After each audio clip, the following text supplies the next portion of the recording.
Lalu seperti apa langkah pencegahan agar paham radikal kelompok ISIS tidak masuk ke Indonesia? Kita akan bahas di Kompas Petang bersama sejumlah narasumber yang telah hadir. Ada penasihat di Indonesian Society for Middle East Studies, Smith Al-Hadar, dan Ketua Umum Persatuan Purnawirawan Angkatan Darat, Letjen Purnawirawan Kiki Syahnarki. Selamat sore Bapak-Bapak. Selamat sore. Saya ke Pak Smith terlebih dahulu. Di Marawi sudah akhirnya pecah pertempuran antara militer Filipina dengan mereka yang disebut sebagai pendukung ISIS. Filipina dekat dengan Indonesia. Seberapa besar ancaman paham ini nanti masuk ke Indonesia? Anda melihat? Saya kira ancaman cukup besar ya. Karena mereka para jihadis dari Indonesia itu sudah lama berada di sana dan mereka masuk keluar Indonesia. Mereka melalui Kalimantan Utara atau Sulawesi Utara. Kita ingat dulu yang mengebom kedutaan Filipina itu, Sahru Rozi itu, dia datang dari Filipina, masuk ke Sulawesi Utara, ke Jakarta, baru dia kembali lagi lewat jalan itu. Nah sekarang saya dengarkan Angkatan Laut kita sedang menjaga ketat di perairan Sulu itu untuk menjaga kemungkinan ada rembesan ke sana, ke kita ini. Tapi selain dari mereka yang kita takutin, di dalam negeri juga mereka ada. Menurut Anda ada? Ada. Seberapa besar mereka di Indonesia dan seberapa kuat mereka? Kalau saya dari BNPT yang ngomong kemarin itu, mereka sedang berkembang di Jawa Barat khususnya. Dan dalam beberapa waktu terakhir ini kan seperti bom Cicendo, bom Kampung Melayu, kemudian ditangkap di Purwakarta. Itu kan semua dari Jawa Barat. Anda melihat basisnya memang di Bandung Raya karena kemarin bom Cicendo selnya disebutkan oleh Kapolri dari Bandung Raya, kemudian di Purwakarta. Anda melihat memang di wilayah-wilayah itu kah mulai berkembangnya? Iya, di wilayah itu dan paling subur sekarang ini. Subur apa Pak?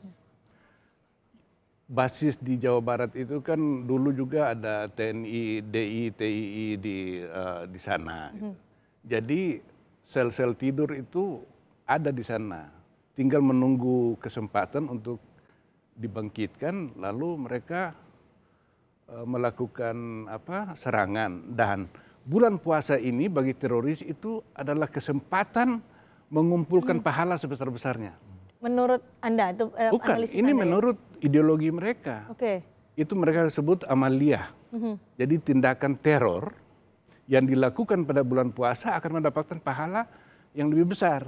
Jadi saya menduga bukan di Filipina tapi Indonesia juga harus awas betul terhadap mereka karena di bulan-bulan ini nih kemungkinan ada eskalasi serangan terhadap objek-objek vital di Indonesia. Pak Kiki, apa yang harus dilakukan oleh pihak TNI? Pemerintah juga soal ini yang disampaikan oleh Pak Smith, ada kekhawatiran di situ? Saya kira bukan hanya TNI ya, tapi seluruh pemerintah dan seluruh masyarakat Indonesia. Saya paling tidak ada 4 hal dalam jangka pendek dan jangka panjang gitu ya. Dalam jangka pendeknya, pertama adalah penegakan hukum harus.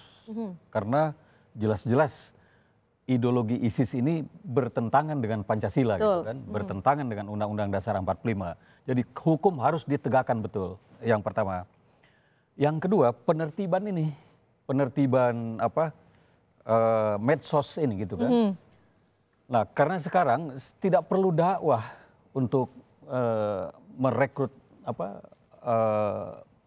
kader-kader ISIS itu. Cukup dengan komunikasi ini, tiba-tiba di Sukabumi Selatan, di Tasikmalaya sudah tumbuh sel, contohnya seperti itu ya. Itu saya kira paling tidak dalam jangka pendek.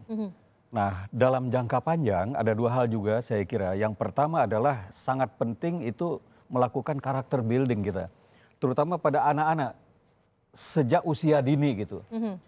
Karena menurut para ahli psikologi itu justru usia 0 sampai 4 tahun atau balita lah gitu ya. Itu disebut juga sebagai golden age. Pada saat itulah anak itu tingkat kecerdasannya sedang bertumbuh gitu, berkembang. Pendidikan di rumah berarti ya, karakter building. Pendidikan dalam arti luas. Dalam pendidikan formal maupun informal di rumah, di masyarakat gitu kan. Ini saya kira harus benar-benar pemerintah, bukan hanya Depdiknas gitu kan, tapi pemerintah. Dan yang kedua dalam jangka panjang adalah secepatnya kita mengatasi kesenjangan ini. Baik. Nah, karena kenapa tadi disebut oleh Pak Smith bahwa ternyata Jawa Barat dan Jakarta dan sekitarnya menjadi basis gitu kan. Karena di situ terlihat sekali, di Jakarta ini kelihatan sekali kesenjangan gitu kan. Kita jalan di pinggir rel sudah nampak gitu kan. Jarak 100 meter dari itu sudah lain lagi ceritanya gitu kan. Ada juga Pak Kiki kekhawatiran tadi disebutkan oleh Pak Smith bahwa mereka yang dari Filipina Selatan mudah sekali untuk bisa keluar masuk ke Indonesia dan juga dikhawatirkan ada paham ini akan tersebar di Indonesia. Dengan jawab dulu pertanyaannya, usai jeda kami akan kembali.